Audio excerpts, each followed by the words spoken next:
Joining us on the State Line set, Representative Jeff Jackson, Democratic nominee for Attorney General in North Carolina. Mr. Jackson, good to have you on. Good to be here. 1677. There, only, what, 400, well, not quite 400 years yet. Where were you in 1677? Yeah, a twinkle in the eye. Of someone, way back. Yeah. Well, Jeff, tell us about yourself. We were talking off camera about name recognition on what's called down-ballot council of state races. No matter how well-known and how hard you work to get your name out there, most folks still don't know who runs for office. Who's Jeff Jackson? I'm a husband and a father of 3, 16, 9, and 5 from Charlotte. Currently represent them in Congress, District 14. This is going to be my one and only term as a member of Congress. Before that, served in the state Senate for 4 terms. Before that, was a criminal prosecutor in Gaston County outside Charlotte. And before that, served in Afghanistan with the Army. I'm currently a major in the National Guard. This is year 22 for me in the military. How long have you had your eye on the state attorney general's race? There was always the rumor Josh Stein was going to attempt to graduate out of that chair into the governor's office. He's there, open seat, but how long were you percolating on the idea? I was thinking about it while I was a member of Congress because the state Supreme Court election had flipped. I was pretty sure that they were going to gerrymander the congressional district and that I was going to be out of a job in Congress. Had always been interested in that potential, and then push came to shove. They did the redistricting. We were completely gerrymandered, and it became clear that this was going to be the most important public service opportunity of my lifetime. So jumped in the race the day after or 2 days after the redistricting, which happened last October. Let's break it down. What did you learn from serving those years in the North Carolina Senate that prepares you for today? And I'll ask you about your House service. 1 term, but a lot happened. Yeah, a lot happened. A very eventful term. When I was in the state Senate, when I first got there, I didn't know hardly anybody there.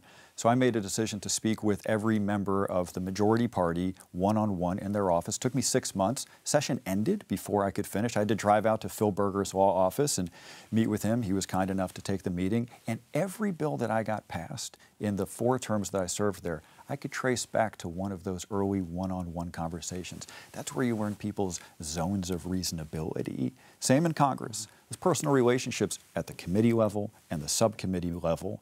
They make a huge difference. For the front page issues, personal relationships, there's not a lot of traction there. But most of the issues that we deal with, as you know, they're not front page issues.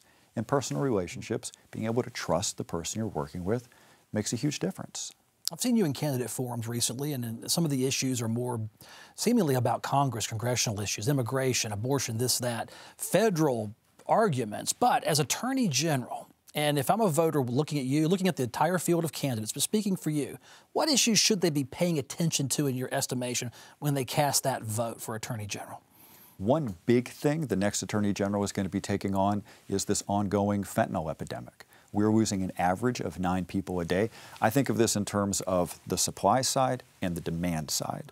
On the supply side, the AG has an obligation to do a better job of identifying and breaking apart the distribution cells that exist within our state.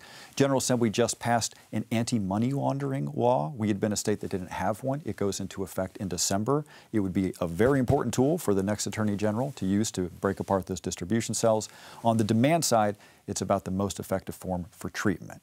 The folks who are addicted to fentanyl, they're not using it to get high. They haven't gotten high in years. They're using it to stave off withdrawal, which is why the most effective form of addiction treatment for fentanyl is medicated assisted, gets you through the withdrawal period.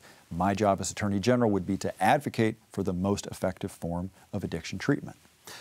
But Attorney Generals are tough on crime, and sometimes having a treatment-first approach is viewed as soft on crime, and I think that's come up in the debate. How do you balance that out? How could you convince a Republican legislature to say, hey, we get it, people do need to go to jail and serve time, but we need to get them treated? Yeah, 100%. That's why you start with the supply side conversation. You talk about how we're going to do a better job of identifying and breaking apart the distribution cells that exist within our state, the connections to organized crime. We have a new tool there with an anti-money laundering law. There's definitely a tough on crime conversation that needs to be had about this. Do you think fentanyl is it out of control and the state must wrangle it in and then start attacking it? Or is it well organized but just huge and therefore it's a mountain that can be climbed, but you must start somewhere with law enforcement and with prosecution? How do you see it? I think it's the latter. I think it's a mountain that must be climbed. And as far as working with prosecution and law enforcement, a lot of this is about coordination between local, state, and federal. U.S. attorneys in our state are doing a fantastic job in using their resources to go after these guys. If elected, how much of what Attorney General Stein may leave behind in culture, in politics, in positions would you carry over into the early days of your administration as you get on your feet if elected? Well, one thing that I agree with was his approach to how to represent the state. I think he saw the job of Attorney General. You are, in addition to being the top prosecutor, you're the state's lawyer. So when the state gets sued, it's your obligation to represent the state, which means you have to do that even when you personally agree or disagree with what the state may have done, what the General Assembly may have done. Josh Stein was willing to represent the state in lots of matters with which he personally disagreed because that's the job. There is an outer limit to that, and the outer limit is the state and the federal Constitution.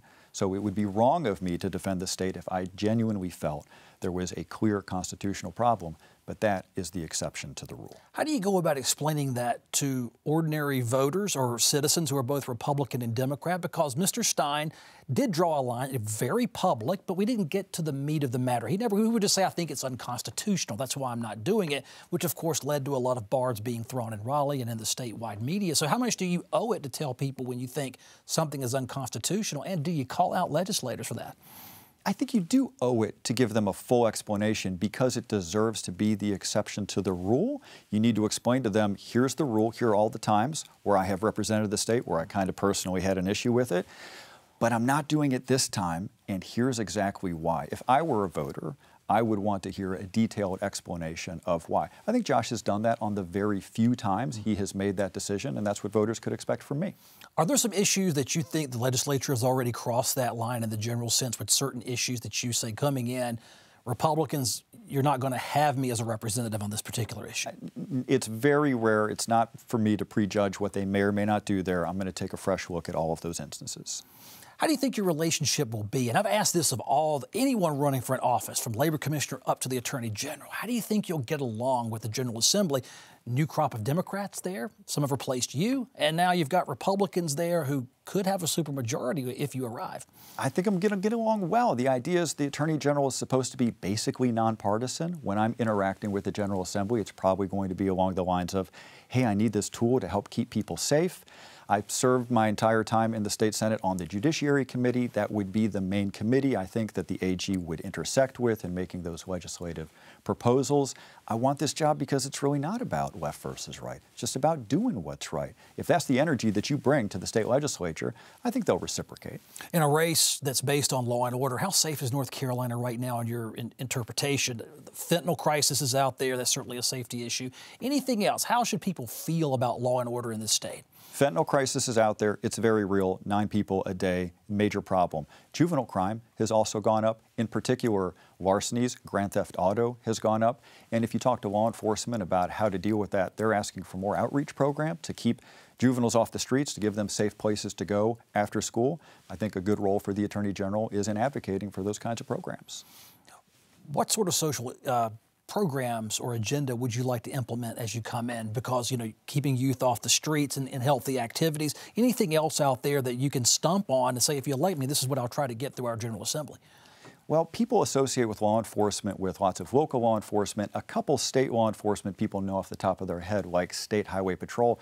There are over a dozen different forms of state law enforcement, and they're not all funded in a standardized way. Some of them are really underfunded. The DMV Theft Bureau, which we rely on to help combat grand theft auto, is really underfunded. I want to be a champion for law enforcement, making sure that they're properly paid, especially law enforcement at the state level. Look, if you want good response time, if you want to give community policing a real chance, you have to have properly funded law enforcement. I was going to ask you about that. That's a Republican-Democratic issue, is how heavy to apply law and order through local police and local sheriffs versus community policing. Sounds a little softer, sounds like it's more of a person-to-person approach. How do you balance that? How do you thread that with voters? Some say we need to really crack down on our streets. Other people say, no, they're doing it too heavy-handed as it is. Well, the primary directive here is to keep people safe. So I'm interested in supporting protocols that allow us to do that. If you talk to law enforcement, particularly in some of our urban areas, the reason they use community policing is because they've found establishing those relationships is really important for keeping people safe, because they get calls about who to be on the lookout for, who just committed a crime. Being able to be trusted in all these diverse communities, really important for keeping people safe. How important is it for you to pay attention to what's going on at the local level? The rape kit issue just almost, it's swallowed up a whole bunch of headlines, lots of money. They've cleared that backlog, so justice is on its way for a lot of people who've been assaulted. So do you stay on top of that? Anything else out there you're seeing that, as Attorney General, you need to tackle? It's interesting because there are regional disparities to the types of crime that we're seeing, the public threats. In certain parts of the western part of our state, it's not fentanyl as much as it's methamphetamine. And when you're out there talking to law enforcement, they're telling you about how meth is being manufactured in 2-liter Coke bottles. So you do have to have a regional approach. How much outreach have you done to local sheriffs and local police as a candidate? I spoke to the Sheriff's Association 10 days ago, had a lot of good conversations with them. Let's talk about your public-facing persona. Attorney General can be a quiet office. It can be a loud office. As a rep, you do your TikToks, you talk to the viewers, you'd be viewers directly. You did it on the floor of the state Senate, if I remember correctly, and my first video of you was seeing the snowstorm, and you guys were trapped there. How forward-facing do you need to be? When do you turn inward and just do the job of the state attorney general? I don't have all the answers to that question yet. I know that I want to be able to use social media for transparency, but also for public safety. For instance, talking to young people about how, because of how fentanyl is now laced into everything, there's no such thing as safe experimentation with drugs. Being able to be a sitting attorney general with a major social media reach and connect with young people directly about those messages, I think would be a really good use for social media. Am I under any illusion that the day-to-day work of the AG is as interesting to people as what they see coming out of Congress? No, of course not, and I wouldn't try to force that. But I think I can use the job or rather that tool in a way that helps the job. Do you see agencies and other commissioners and such copying you in some way as a direct outreach? Has it been satisfying for you professionally or personally? It has been very satisfying to see that there is still an appetite for being spoken to in a normal tone of voice, that people are interested in conversations like this without all the pounding on the table. I'm a little surprised, actually. All right, this is Jeff Jackson, Democratic nominee for North Carolina Attorney General. Mr. Jackson, thanks for making the trip here to the State Line studio. Good to see you.